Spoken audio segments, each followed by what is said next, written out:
없어도 다 주의 것이니 세상 평안과 위로 내게 없어도 예수 오직 예수. 신방을 다니면서 들어보니까 작은 이제 비즈니스를 소규모로 하시는 분들, 혼자서 이렇게 비즈니스 하시는 분들 이야기를 들어보니까 정말 숨 쉴 틈도 없고 또 화장실 갈 시간도 없을 정도로 너무너무 바쁘고 걱정이 많고 힘들다라고 합니다. 뭐 하나부터 열까지 시작부터 끝까지 혼자서 다 해야 되니까 이게 너무 어렵다라는 것입니다. 가족들 돌볼 시간은 없고 내 건강 돌볼 시간도 없고 또 하루하루 이렇게 수입이 들어와야 되니까 걱정이 돼서 밤에 잠도 자지 못하고 밥을 먹어도 이게 코로 들어가는지 입으로 들어가는지 알 수 없을 정도로 너무 정신없다라는 것입니다. 그래서 이분은 소원은 이 사업이 좀 잘 돼서 좀 밑에 직원들도 많이 두고 좀 이렇게 조직을 갖추어서 그렇게 좀 사업을 키우면 좀 내가 여유가 생기고 마음에 좀 평안이 찾아오지 않을까, 좀 쉴 수 있지 않을까, 그게 소원이었다라고 합니다. 그런데 이제 또 사업을 크게 하시는 분들, 또 기업을 크게 하시고 비즈니스를 크게 하시는 분들 이야기를 들어보면 밑에 직원들도 많고 또 시스템도 잘 갖추어져 있고 또 뭐 사실은 직접 챙겨야 되는 일들은 별로 없는데 그래도 역시 바쁘고 정신없고 걱정과 근심이 그치지 않는다라고 합니다. 사람을 믿을 수가 없기 때문에. 누구 하나 믿을 사람이 없다라는 것입니다. 맡겨두면 불안해서 견딜 수가 없다라는 것입니다. 자녀도 믿을 수가 없다라는 것입니다. 그리고 사실 혼자 사업할 때는 뭐 안 되거나 뭐 그러면 나 혼자 안 되고 마는데 이게 비즈니스가 커지니까 이 사업이 안 되거나 위기가 찾아오거나 어려움이 다가오면 나 혼자 힘든 게 아니라 여기에 딸려있는 수많은 직원들 또 그 직원들의 가족들까지 다 어려워지니까 이것도 걱정과 근심이 끊이지 않는다라는 것입니다. 밤에 잠도 자지 못하고 무슨 일이 있지 않을까, 혹시라도 누가 속이지 않을까, 뒤통수를 치지 않을까, 끊임없이 그 걱정 때문에 뭐 숨 쉴 틈이 없다라는 것입니다. 한번 잘못 결정하면 손해보는 게 막심하니까 밤에 잠을 이루지 못한다라고 걱정 때문에 또 근심 때문에 힘들다라고 합니다. 사람들은 부자가 되면 돈 걱정 안 할 것 같은데 부자가 되어도 돈 걱정 하더라는 것입니다. 세계 최고의 부자인 워런 버핏도 돈 걱정한다라는 것입니다. 이 돈 어디에 투자할까? 또 혹시 투자했다가 다 날리지 않을까? 손해를 크게 보지 않을까? 길가에서 사는 홈리스도 돈 걱정합니다. 오늘 뭘 먹지? 돈 조금이라도 들어와야 오늘 내가 먹고 살 텐데. 부자나 홈리스나 돈 걱정합니다. 걱정과 근심이 수고와 짐이 끊이지 않는다라는 것입니다. 요즘은 유치원 다니는 아이들도 그렇게 인생의 수고와 짐을 짊어지고 있다고 합니다.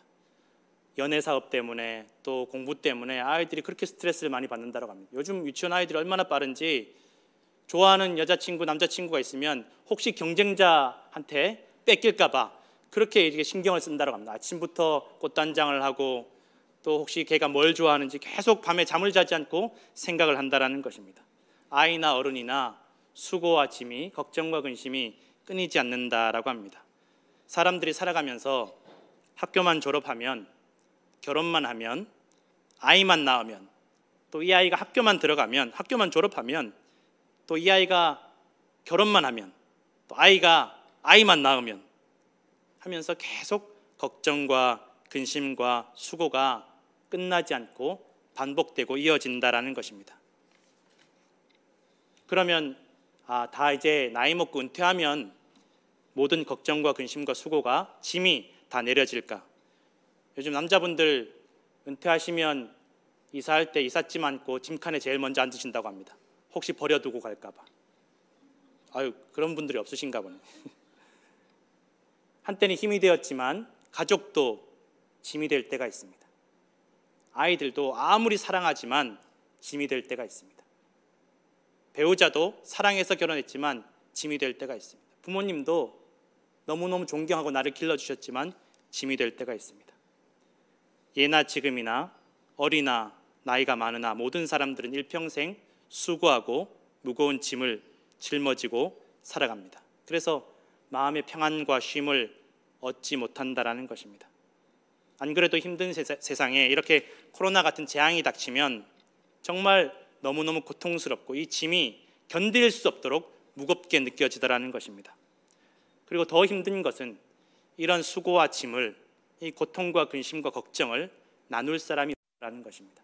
정말 힘들면 배우자에게도 자녀에게도 부모님에게도 말하지 못하고 혼자 끌어안고 살아갈 수밖에 없다라는 것. 이게 너무 힘들다라는 것입니다. 내가 지금 너무 숨막히고 지치고 힘든데 이 지치고 피곤한 것을 누구에게도 나눌 수 없다라는 것입니다.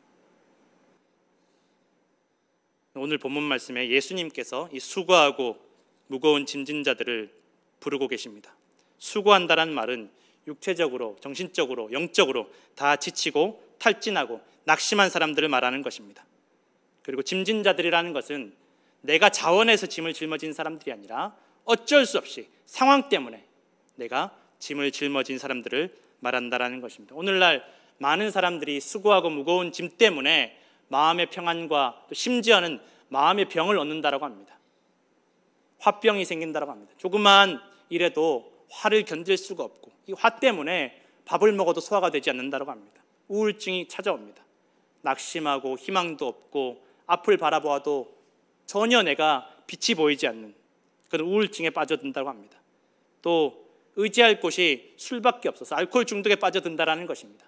술을 마셔야 잠을 자고 술을 마셔야 내가 맨정신으로 살 수 없는 이 세상을 살아갈 수 있겠다라는 것입니다.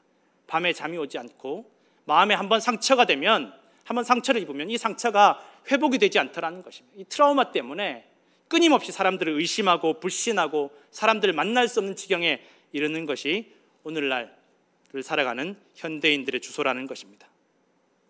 예수님께서 이러한 사람들을, 이러한 우리들을 지금 부르고 계십니다. 수고하고 무거운 짐진 자들아 다 내게로 오라. 내가 너희를 쉬게 하리라.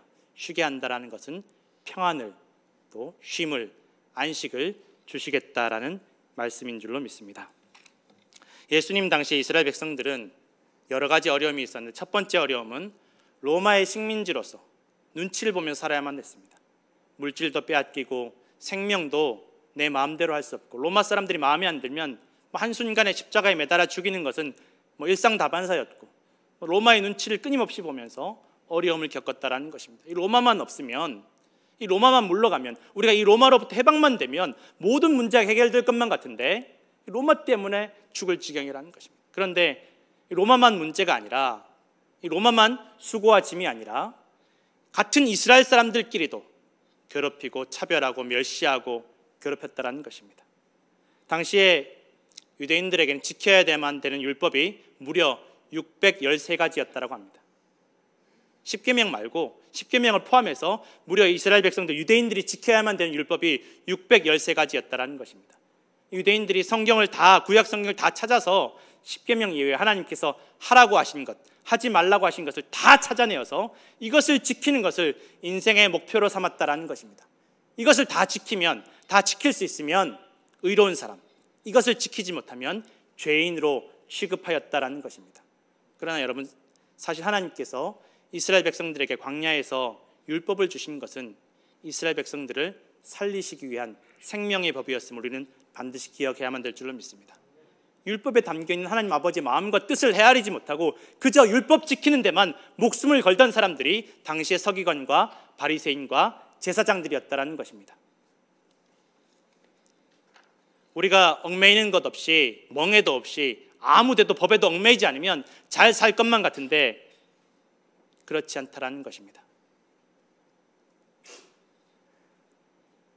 실험을 해봤습니다. 미국에서 어떤 대학에서 실험을 해보았는데 학생들이, 중고등학생들이 너무 이렇게 일탈을 하고 방황을 하니까 이 아이들에게 한번 실험을 해보자. 그래서 억지로 봉사를 시켰다라는 것입니다. 약 700명의 학생들 중에 350명을 억지로 양로원에도 봉사시키고 고아원에도 봉사를 시키고 또 다른 친구 공부를 도와주는 그런 봉사를 억지로 시켰다라는 것입니다. 그 350명은 아무것도 시키지 않고 너희 하고 싶은 대로 해라 라고 시켰다라는 것입니다. 그랬더니만 이 봉사했던 350명의 학생들 가운데 봉사하지 않은 사람들과 비교해 보니까 임신, 정학, 또 알코올 중독, 마약 중독에 빠지는 비율이 봉사하지 않은 아이들보다 확연하게 떨어지더라는 것입니다. 이 아이들의 인생이 바뀌더라는 것입니다. 아이들뿐만이 아닙니다. 스탠포드 대학교에서 어른들을 대상으로도 실험을 했는데 약 2,000명의 어른들을 대상으로 실험을 해보았습니다. 봉사하는 어른들, 1,000명은 봉사하는 어른들, 1,000명은 봉사하지 않는 어른들 비교를 해보니까 봉사하지 않는 어른들의 사망률이 봉사하는 어른들의 사망률보다 무려 3배가 높았다는 것입니다. 얽매이는 것이 무조건 나쁜 것은 아니었다라는 것입니다. 여러분, 인간적으로 이렇게 억지로 얽매이는 것들도, 이렇게 섬기고 봉사하는 것들도 여러분 우리의 인생을 바꾸는데, 우리가 하나님께 얽매이는 것, 하나님의 멍에를 맺는 것, 주님의 멍에를 맺는 것이 우리의 인생을 바꿀 뿐만 아니라 우리 주변의 모든 환경을 바꾸게 될 줄로 믿으시기를 부탁을 드립니다. 이 율법에 담겨있는, 하나님께서 이스라엘 백성들에게 그 광야 가운데 주신 그 율법에 담겨있는 하나님의 마음과 뜻과 사랑과 은혜를 깨닫지 못하고 율법 지키는 데만 목숨 걸고 율법을 이용해서 다른 사람들을 죄인 만드는 데 앞장섰던 사람들이 있었다라는 것입니다. 여러분, 내가 지금 오늘 하루 벌어 하루 먹고 살기도 힘든데 613가지 율법을 어떻게 지키겠습니까?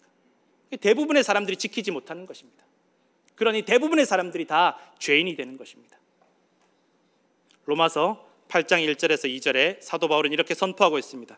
그러므로 이제 그리스도 예수 안에 있는 자에게는 결코 정죄함이 없나니 이는 그리스도 예수 안에 있는 생명의 성령의 법이 죄와 사망의 법에서 너를 해방하였음이라. 여러분, 예수님께서 오신 것은 이 율법을 없애러 오신 것이 아니라 이 율법 안에 담겨있는 하나님의 마음과 뜻과 사랑과 은혜를 드러내어서 사망의 법을 생명의 법으로 바꾸시기 위함임을 반드시 기억하시기를 부탁을 드립니다. 예수님께서 이 땅에 오셔서 율법을 완성하러 오셨다라고 말씀하셨고 율법의 완성은 사랑이라고 말씀하셨습니다. 예수님께서 또한 예수님의 멍에를 메고 온유하고 겸손한 주님께 배우라라고 말씀하고 있습니다. 아니, 지금 내가 메고 있는 멍에도 힘든데 또 주님께서 멍에를 메라고 하시나? 내가 지금 밖에서 먹고 살기도 힘들어 죽겠는데 교회에 와서 또 멍에를 메라고 하나? 도대체 이해가 되지 않는다. 그럴 바에는 그냥 밖에서 내가 오늘 하루 먹고 사는 그 멍에만 메고 말겠다라고 생각할 수도 있을 것입니다. 그런데 주님께서 오늘 말씀하십니다. 내 멍에를 메면 너희가 쉼을 얻을 것이다. 쉼을 얻을 것이다. 사람들은 무조건 지금 이것만, 내 멍에만 해결이 되면, 답답한 상황만 해결이 되면, 먹고 사는 문제 해결되면, 시간적으로 여유가 생기면 내가 쉴 수 있을 거라고 생각하지만, 내가 행복하게 살 수 있을 것만 같지만 그렇지 않더라는 것입니다. 한국의 가락시장에 제가 이야기를 들은 적이 있습니다. 이 가락시장이 농수산물을 도매하다 보니까 뭐 상인들마다 자기가 취급하는 전문적인 품목이 있더라는 것입니다. 그런데 해마다 이제 뭐 농사 짓는 거에 따라서 이 농산물 중에 가격이 확 뛰어오르는 농산물이 있다라는 것입니다. 그런데 예를 들면 사과면 사과, 배추면 배추, 그렇게 하다가 그 해에 그 사과값이 오르든 배추값이 오르든 확 뛰어오르면 이것은 뭐 로또 당첨된 것보다 더 큰 이익을 얻게 되더라는 것입니다. 그런데 이렇게 한꺼번에 로또 맞은 것처럼 농산물 가격이 확 오르고 나면 이렇게 이익을 본 상인이 틀림없이 하게 되는 그 행동 패턴들이 있더라는 것입니다. 처음에는 장사를 다 접는다라는 것입니다. 나 이제 열심히 일 안 할래. 힘들게 일 안 할래. 이제 좀 여유 있게 내가 좀 즐기면서 사치하면서 살아야지. 그리고 차를 바꾸더라는 것입니다. 이제 좀 좋은 차 타고 다녀야지. 차를 바꾸고 나면 가족을 바꾸더라는 것입니다. 배우자를 바꾸는 것입니다. 더 젊고 이쁘고 건강한 사람으로. 배우자를 바꾸고 나면 이제 찾을 수가 없다라는 거죠. 이 사람은 어디서든지 가락시장에서도 찾을 수 없고 동네에서도 찾을 수 없고 나중에 몇 년이 지난 다음에 어디서 발견이 되느냐? 정선 카지노 앞에서 발견이 되더라는 것입니다. 그런데 돈을 다 탕진하고 그 카지노 앞에 지금도 가면 정선 카지노 앞에 가면 돈 다 날린 사람들은 모여 사는 마을이 따로 있습니다. 거기에서 발견이 되고 건강도 다 버리고 돈도 다 잃어버리고 가족도 다 잃어버린 채로 이제 죽을 날만 기다리는 사람들이 모여 있더라는 것입니다. 돈 벌면 시간적으로 여유가 생기면 내가 다 잘 될 것 같은데 그렇지 않더라는 것입니다. 사람들의 마음속에 있는 욕심이, 죄가 해결이 되지 않으면 돈이 있어도 자유가 있어도 여유가 있어도 스스로를 망가뜨리는 길로 걸어가는 것이 바로 사람들의 모습이었다라는 것입니다. 그래서 하나님께서 이스라엘 백성들이 애굽에서 출애굽했을지라도 그들을 그냥 버려두지 않으셨습니다. 율법도 주시고 그 광야에서 철저하게 하나님을 신뢰하고 하나님을 의지하는 훈련을 시키셨다라는 것입니다. 개인만 그런 것이 아닙니다. 나라도 마찬가지입니다. 우리나라 사람들이 이 일제 통치만 벗어나면 다 잘 살 것만 같았는데, 다 행복하고 평등한 나라가 올 것만 같았는데 어떻게 되었습니까? 일본이 물러가고 나서, 식민지 지배가 벗어나고 나서 동족들끼리 죽고 죽이는 비극적인 전쟁이 일어났다라는 것입니다. 네가 옳으냐 내가 옳으냐, 내 것이다 네 것이다.